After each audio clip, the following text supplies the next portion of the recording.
ರೇಣುಕಾಚಾರ್ಯ ಅವರು ಹೇಳೋ ಪ್ರಕಾರ ಮಾತನಾಡ್ತಾ ಇರೋದನ್ನ ನೀವು ನೋಡಿದ್ರಿ, ಒಟ್ಟಾರೆಯಾಗಿ ಅವರೇ ಗೊಂದಲದಲ್ಲಿರೋದು ಸ್ಪಷ್ಟ. ರೈಟ್. ರೇಣುಕಾಚಾರ್ಯ ಅವ್ರ ಪ್ರಕಾರ ಈಗಾಗಲೇ ಅವರು ಪಕ್ಷದ ಹೋರಾಟನೋ ಇದು ಅಥವಾ ಯಡಿಯೂರಪ್ಪನಿಗೋಸ್ಕರ ಅವ್ರು ಹೋರಾಟ ಮಾಡ್ತಾರೆ. ಯಾಕೆಂದ್ರೆ ಯಡಿಯೂರಪ್ಪ ಬೆಂಬಲಿಗರು ಮಾತ್ರ ಅಲ್ಲಿದ್ದಾರೆ.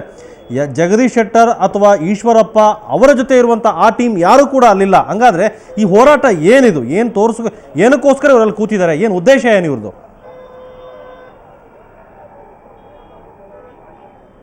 ನೇರವಾಗಿ ಈ ಪ್ರಶ್ನೆಯನ್ನು ನಾನು ರೇಣುಕಾಚಾರ್ಯ ಅವರಿಗೆ ಕೇಳ್ತೇನೆ. ರೇಣುಕಾಚಾರ್ಯ ಅವರೇ, ಇವತ್ತು ಇಲ್ಲಿ ಹೋರಾಟದಲ್ಲಿ ಭಾಗವಹಿಸಿದವರು ನೋಡಿದ್ರೆ ಕೇವಲ ಯಡಿಯೂರಪ್ಪನವರ ಬಣದಲ್ಲಿ ಏನು ಗುರುತಿಸ್ಕೊಂಡಿದ್ರು, ಅದು ಬೇಳೂರು ಗೋಪಾಲಕೃಷ್ಣ ಆಗಿರ್ಬೋದು, ಪುಟ್ಟಸ್ವಾಮಿ ಅವರಾಗಿರ್ಬೋದು, ಸೋಮಣ್ಣ ಆಗಿರ್ಬೋದು, ಅವರೇ ಇದ್ದೀರಿ. ಶೆಟ್ಟರ್ ಬಣದಲ್ಲಿ ಗುರುತಿಸ್ಕೊಂಡವ್ರು ಯಾರೂ ಇಲ್ಲ.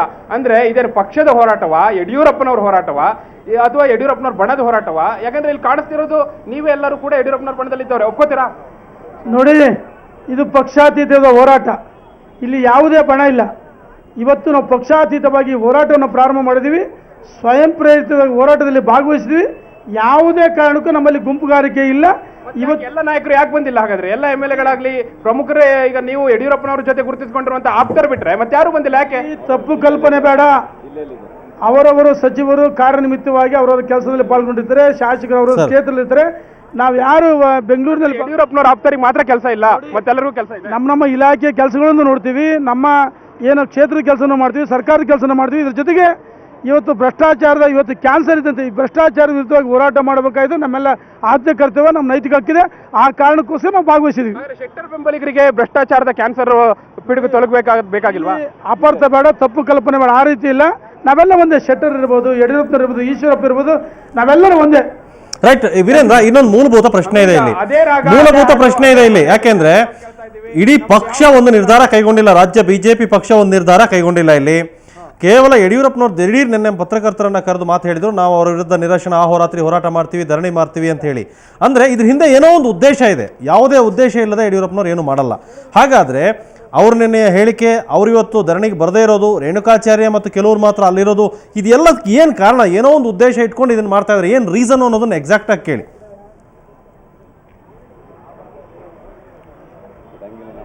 ಖಂಡಿತ ಹಮೀದ್, ಈಗ ಇಂಥದ್ದೊಂದು ಹೋರಾಟವನ್ನು ನೀವು ನಡೆಸಬೇಕಿದ್ರೆ, ಅದು ಅಣ್ಣಾ ಹಜಾರೆ ಅವರಿಗೆ ಬೆಂಬಲವನ್ನು ಘೋಷಿಸಿ ನೀವು ಹೋರಾಟವನ್ನು ನಡೆಸಬೇಕಿದ್ರೆ ಯಾವುದೋ ಒಂದು ನೇರವಾದ ಉದ್ದೇಶ ಇರಬೇಕು. ಯಾವುದೋ ಒಂದು ಪೂರಕವಾದ ಉದ್ದೇಶವನ್ನು ಇಟ್ಕೊಂಡೇ ನೀವು ಆರಂಭ ಮಾಡಿರ್ತೀರಿ. ಯಾವ ಉದ್ದೇಶ ಇಟ್ಕೊಂಡು ಆರಂಭ ಮಾಡಿದ್ದೀರಿ? ಅಂದ್ರೆ ಕೇವಲ ಭ್ರಷ್ಟಾಚಾರದ ವಿರುದ್ಧ ಅನ್ನೋದು ಎಲ್ಲರೂ ಹೇಳುವಂಥ ಮಾತು. ಯಡಿಯೂರಪ್ಪನವರು ನೇರವಾಗಿ ಬಂದು ನಾನು ಅನಿರ್ದಿಷ್ಟಾವಧಿ ಧರಣಿಯನ್ನು ಕೈಗೊಳ್ತೇನೆ ಅನ್ಬೇಕಿದ್ರೆ ಒಂದು ಉದ್ದೇಶ ಇರಬೇಕು. ಏನು ಆ ಉದ್ದೇಶ ಅಂತ ನೋಡಿ. ತಪ್ಪು ಕಲ್ಪನೆ ಬೇಡ. ಯಾವುದೇ ಉದ್ದೇಶ ಇಲ್ಲ. ಭ್ರಷ್ಟಾಚಾರದ ವಿರುದ್ಧ ಹೋರಾಟ ಮಾಡೋದು ನಮ್ಮ ಉದ್ದೇಶ. ತಪ್ಪು ಕಲ್ಪನೆ ಬೇಡ. ಈಗಾಗಲೇ ನಾವು ಸ್ಪಷ್ಟವಾಗಿ ಹೇಳಿದೀವಿ. ಇಲ್ಲಿ ಬೇಳೂರು ಗೋಪಾಲಕೃಷ್ಣ ಕೂಡ ಅಲ್ಲಿದ್ದಾರೆ. ವೀರೇಂದ್ರ, ಅವ್ರನ್ನು ಕೂಡ ಕೇಳಿ, ಯಡಿಯೂರಪ್ಪನಂತ ಒಬ್ಬ ಭ್ರಷ್ಟ ಮುಖ್ಯಮಂತ್ರಿ ರಾಜ್ಯದಿಂದ ತೊಲಗಬೇಕು ಅಂತ ಹೇಳಿ ಸುಪ್ರೀಂ ಕೋರ್ಟ್ ವರೆಗೂ ಹೋಗಿ ಬಂದವರು ಬೇಳೂರು ಗೋಪಾಲಕೃಷ್ಣ ಅವರನ್ನ ಪಕ್ಷದಿಂದ ಅನರ್ಹಗೊಳಿಸಿದ್ರು. ಈಗ ಅವ್ರ ಪರವಾಗಿ ನಿಂತಿದ್ದಾರೆ. ಈಗ ಹೋರಾಟ ಮಾಡೋದಕ್ಕೆ ಕೂಡ ಬಂದು ಬೀದಿಗಿಳಿದಿದ್ದಾರೆ. ಬೇಳೂರು ಗೋಪಾಲಕೃಷ್ಣ ಅವರ ಅಭಿಪ್ರಾಯ ಏನು ಕೇಳಿ. ಪ್ರಧಾನಮಂತ್ರಿ ನೈತಿಕ ಹೊಣೆ ಹೊತ್ತು ರಾಜೀನಾಮೆ ಕೊಡಬೇಕಂತ ಒತ್ತಾಯ ಮಾಡಿದ್ವಿ. ಈ ಹೋರಾಟ ಮುಂದಿನಲ್ಲಿ ಮುಂದುವರಿಯುತ್ತೆ. Thank you. ಬೇಳೂರು ಗೋಪಾಲಕೃಷ್ಣ ಅವರೇ, ನಿಮಗೆ ಈಗ ನಾನು ಪ್ರಶ್ನೆ ಕೇಳ್ತೇನೆ. ನೋಡಿ, ನೀವು ಸುಪ್ರೀಂ ಕೋರ್ಟ್ಗೆ ಹೋದವರು, ಯಡಿಯೂರಪ್ಪನವರ ನಾಯಕತ್ವದ ವಿರುದ್ಧ ದನಿ ಎತ್ತಿದವರು, ಯಡಿಯೂರಪ್ಪನವರಂತ ಭ್ರಷ್ಟ ಮುಖ್ಯಮಂತ್ರಿ ತೊಲಗಬೇಕು ಅನ್ನುವಂಥ ಮಾತನ್ನ ಹೇಳಿದವರು ನೀವೇ ಹಿಂದೆ ಮಾತನಾಡಿದ್ರಿ ನಮ್ಮ ಜೊತೆ ಮಾತನಾಡಿದಾಗ. ಆದ್ರೆ ಇವತ್ತು ನೀವು ಅವರ ಬಣದಲ್ಲೇ ಗುರುತಿಸಿಕೊಂಡು ಅವ್ರ ಜೊತೆ ನಿಂತು ಅವರಿಗೆ ಬೆಂಬಲವನ್ನು ಘೋಷಿಸಿ ಇವತ್ತು ಭ್ರಷ್ಟಾಚಾರದ ವಿರುದ್ಧ ಹೋರಾಟ ಮಾಡಬೇಕು ಅನ್ನುವಂಥದ್ದು, ಇದು ಎಷ್ಟು ಮಟ್ಟಿಗೆ ಅಂದ್ರೆ ನಿಮ್ಮಲ್ಲೇ ಒಂದು ವಿಮುಖ ನೀತಿ ಕಾಣಿಸ್ತಾ ಇಲ್ವಾ ಅಂತ? ನೀವು ತಿಳಿದ ಮಟ್ಟಿಗೆ ಯಾವುದೇ ಬಣಗಳು ಇಲ್ಲಿಲ್ಲ. ಕೆಲವರು ಸಚಿವರುಗಳು ಜಿಲ್ಲೆಯಾದ್ಯಂತ ಅವರವರ ಪ್ರತಿಭಟನೆಗಳಲ್ಲಿ ಭಾಗವಹಿಸಿದ್ದಾರೆ. ಆದ್ದರಿಂದ ಕೆಲವರು ಬರಲಿಲ್ಲ. ಇಲ್ಲಿ ಬಣಗಳಿಲ್ಲ. ಭಾರತೀಯ ಜನತಾ ಪಕ್ಷ ಒಂದನೇ. ಇಲ್ಲಿ ಪಕ್ಷಾತೀತವಾಗಿ ಎಲ್ಲರೂ ಸೇರಿ ಅಣ್ಣಾ ಹಜಾರೆ ಅವರಿಗೆ ಬೆಂಬಲ ಕೊಟ್ಟಿದ್ದು ಬಿಟ್ಟರೆ ಬೇರೆ ಏನೂ ಇಲ್ಲ. ಭ್ರಷ್ಟಾಚಾರ ಬಂದ ತಕ್ಷಣವೇ ಏನು ಲೋಕಾಯುಕ್ತ ವರದಿ ಬಂದ ತಕ್ಷಣ ಯಡಿಯೂರಪ್ಪ ಸಾಹೇಬರು ರಾಜೀನಾಮೆ ಕೊಟ್ಟಿದ್ದಾರೆ. ಹಂಗಂತೇಳಿ ಅವರು ಇವತ್ತು ಆರೋಪಿಗಳಲ್ಲ. ಆರೋಪಿಯಾಗಿ ಬರಬೇಕಾದ್ರೆ ಅವರು ಕೋರ್ಟಲ್ಲಿ ತೀರ್ಮಾನ ಆಗಬೇಕಾಗಿದೆ. ಮುಂದಿನ ದಿನದಲ್ಲಿ ಆರೋಪಿ ಅಂತ ಸಾಕ್ಷಿ ಬಂದಾಗ ಮಾತ್ರ ಆರೋಪಿ ಆಗಿರ್ತಾರೆ. ಈಗ ಆರೋಪಿಗಳಲ್ಲ ಅವರು. ವರದಿ ಬರಕ್ಕೆ ಮೊದಲೇ ಬೇಳೂರು ಗೋಪಾಲಕೃಷ್ಣ ಅವರು ಯಡಿಯೂರಪ್ಪನವ್ರನ್ನ ಭ್ರಷ್ಟ ಅಂತ ಹೇಳಿದವರು. ಯಡಿಯೂರಪ್ಪನವ್ರನ್ನ ವೀರೇಂದ್ರ ಕೇಳಿ, ಅಪರಾಧಿಗಳಾಗಿಲ್ಲ ಅವರು. ವರದಿ ಬಂದ ನಂತರ ಇವರು ಮಾತಾಡ್ತಾ ಇದ್ದಾರೆ. ಈಗ ಮುಂದಿನ ದಿನದಲ್ಲಿ ಕೋರ್ಟಲ್ಲಿ ಇರೋದ್ರಿಂದ ನಾವು ಹೆಚ್ಚಿಗೆ ಮಾತಾಡ್ಲಿಕ್ಕೆ ಹೋಗುದಿಲ್ಲ. ನಾನು ಹೇಳ್ತಾ ಇದ್ದೀನಿ, ಬೇಳೂರು ಗೋಪಾಲಕೃಷ್ಣ ಅವರೇ, ಸ್ವತಃ ನೀವೇ ನಿಮ್ಮ ಬಾಯಿಂದಲೇ ಹೇಳಿದ್ರಿ ಯಡಿಯೂರಪ್ಪನವರು ಭ್ರಷ್ಟ ಮುಖ್ಯಮಂತ್ರಿ ಅಂತ ಹೇಳಿ ನೀವೇ ಹೇಳಿದಂತವ್ರು.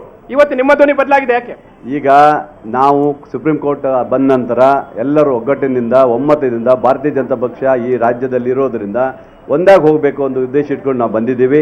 ಭ್ರಷ್ಟಾಚಾರ ವಿರುದ್ಧವಾಗಿ, ಭ್ರಷ್ಟಾಚಾರ ಇದ್ದರೆ ಏನು ಲೋಕಾಯುಕ್ತ ವರದಿ ಇದೆ, ವರದಿ ಬಂದ ತಕ್ಷಣ ಯಾರೂ ಭ್ರಷ್ಟಾಚಾರಗಳಾಗೋದಿಲ್ಲ.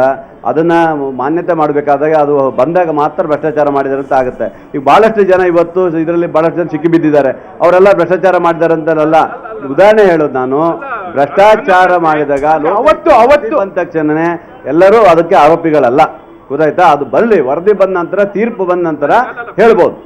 ನನ್ನ ಪ್ರಶ್ನೆ ನೇರವಾಗಿದೆ. ಅವತ್ತು ನೀವು ಯಡಿಯೂರಪ್ಪನವರ ಟೀಕಿಸುವಾಗ ಅವ್ರು ಭ್ರಷ್ಟರಾಗಿದ್ರು, ಇವತ್ತು ಭ್ರಷ್ಟ ಅಲ್ಲ ಅನ್ನುವಂಥ ಮಾತು ಇದು. ಅಂದ್ರೆ ನಿಮ್ಮಲ್ಲೇ ಎರಡು ಮಾತು ಯಾಕೆ, ಎರಡು ನಿಲುವು ಯಾಕೆ ಅಂತ ನೋಡಿ. ಹೋರಾಟ ಬಂದಾಗ ಒಂದು ಸರಿ ಇರ್ಬೋದು, ಆದರೆ ಇವತ್ತು ನಾನು ಹೇಳ್ತಾ ಇದ್ದೀನಿ, ಇವತ್ತು ರಾಜ್ಯದಲ್ಲಿ ಉತ್ತಮ ಕೆಲಸ ಮಾಡಿದಂಥ ಮಾಜಿ ಮುಖ್ಯಮಂತ್ರಿ ಯಡಿಯೂರಪ್ಪನವರ ನಾಯಕತ್ವವನ್ನು ಒಪ್ಪಿ ನಾವೆಲ್ಲರೂ 11 ಜನರು ಸಹ ಬಂದಿರುವಂಥ ಸುಪ್ರೀಂ ಕೋರ್ಟಿಂದ ಬಂದಿರುವಂಥದ್ದು.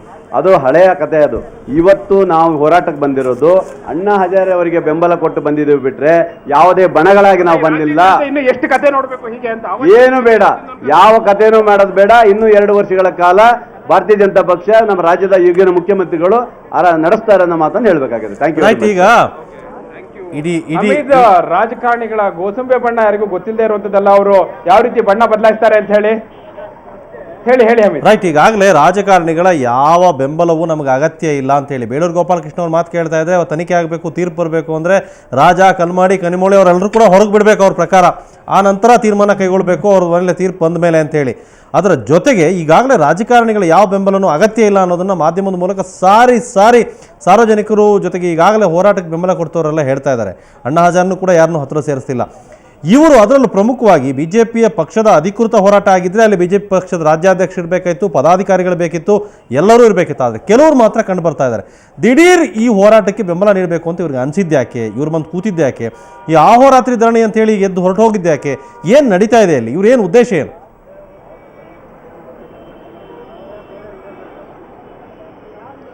ಬಹಳ ಸ್ಪಷ್ಟವಾಗಿ ಕಾಣಿಸ್ತಾ ಇದೆ. ಏನಂದ್ರೆ ಇವ್ರು ಏನು ಒಂದು ಉದ್ದೇಶವನ್ನ ಇಟ್ಕೊಂಡಿದ್ರು, ಯಡಿಯೂರಪ್ಪನವರು ಇಲ್ಲಿಗೆ ಬರ್ತಾರೆ ಅನ್ನುವಂಥ ಒಂದು ನೇರವಾದ ಉದ್ದೇಶವನ್ನು ಇಟ್ಕೊಂಡೆ ಎಲ್ಲರೂ ಕೂಡ ಸೇರ್ಕೊಂಡಿದ್ರು. ಆದ್ರೆ ಯಾವಾಗ ಯಡಿಯೂರಪ್ಪನವರು ಇಲ್ಲಿಗೆ ಆಗಮಿಸಲಿಲ್ವೋ ಅಲ್ಲಿಗೆ ಇದಕ್ಕೆ ಸಾಂಕೇತಿಕ ಧರಣಿ ಅನ್ನುವಂಥ ಹಣೆಪಟ್ಟಿಯನ್ನ ಕೊಟ್ಟು ಹೊರಟು ಹೋಗಿದ್ದಾರೆ ಹಮೀದ್.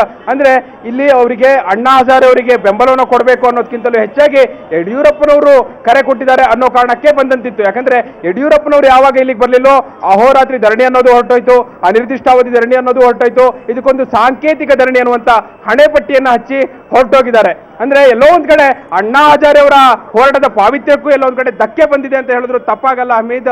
ಯಾಕಂದ್ರೆ ಯಾವಾಗಲೂ ಕೂಡ ತಮ್ಮ ನಿಲುವು ಸ್ಪಷ್ಟವಾಗಿರಬೇಕು. ಅಣ್ಣಾ ಹಜಾರೆ ಅವರು ಹೇಗೆ ಉಪವಾಸ ಅಂದ ತಕ್ಷಣ ಅವರು ಜೈಲಲ್ಲೂ ಕುಳಿತುಕೊಂಡು ಉಪವಾಸ ಮಾಡಿದ್ರು, ಇಲ್ಲಿ ಯಡಿಯೂರಪ್ಪನವ್ರು ಬರ್ದೇ ಹೋದ ತಕ್ಷಣ ಇವ್ರು ಎದ್ದು ಹೋಗುವಂತ ಅಗತ್ಯ ಇರಲಿಲ್ಲ. ಈಗ ಪುಟ್ಟಸ್ವಾಮಿ ಅವರಿದ್ದಾರೆ, ಪುಟ್ಟಸ್ವಾಮಿ ಅವ್ರನ್ನ ನಾನು ಕೇಳ್ತೇನೆ, ಪುಟ್ಟಸ್ವಾಮಿ ಅವರೇ, ಇದು ಬಿಜೆಪಿಯ ಹೋರಾಟ ಆಗಿದ್ದೇ ಆದ್ರೆ ಬಿಜೆಪಿಯ ರಾಜ್ಯಾಧ್ಯಕ್ಷರು ಇರಬೇಕಾಗಿತ್ತು. ಬಿಜೆಪಿಯ ರಾಜ್ಯಾಧ್ಯಕ್ಷರಿಲ್ಲ, ಯಾವ ಕಾರ್ಯದರ್ಶಿಗಳು ಬಂದಿಲ್ಲ, ಬಿಜೆಪಿಯ ವಕ್ತಾರರು ಬಂದಿಲ್ಲ, ಬಿಜೆಪಿಯ ಅಧಿಕೃತ ಹುದ್ದೆಯಲ್ಲಿರೋರು ಯಾರು ಕೂಡ ಬಂದಿಲ್ಲ. ಇದು ಬಿಜೆಪಿಯ ಹೋರಾಟವಾ ಅಥವಾ ಯಡಿಯೂರಪ್ಪ